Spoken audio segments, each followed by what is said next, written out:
लिंबाचा पाला मुख्यतः 2 देवींना खूप वापरला जातो. एक सौंदत्यपूर वासिनी माता यल्लमा देवी आणि दुसरी वरखेडची महालक्ष्मी.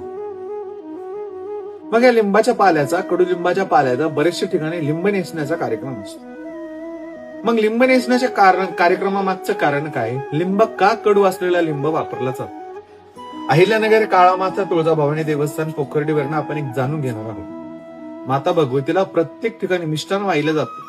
मग याच ठिकाणी का कडुलिंबाचा पाला दिला जातो? सर्वप्रथम कडुलिंबामध्ये माता भगवतीचा वास आहे. लिंबाची सावली जेवढी गार असते तेवढी कोणत्याच झाडाची नसते. आणि लिंबामध्ये जे औषधी गुण आहे ते कडू आहे. ते काय संदेश देतात की कडुलिंबासारखा कडू असावा, परंतु मधासारखं गोड असण्यापेक्षा, ऊसासारखं गोड असण्यापेक्षा, त्या शरीराची हानी होण्यापेक्षा कडू असलेलं बरं आणि त्या शरीराला पोषक असलेलं बरं. व त्याच सोबत कडुलिंबामध्ये औषधी गुण आहे.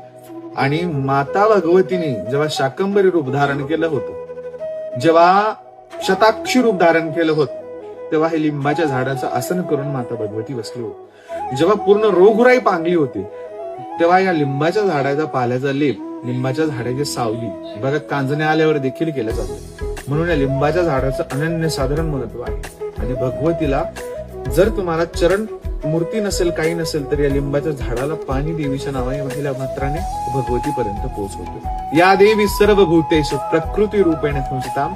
नमस्तस्यै नमस्तस्यै नमस्तस्यै नमो नमः. ओम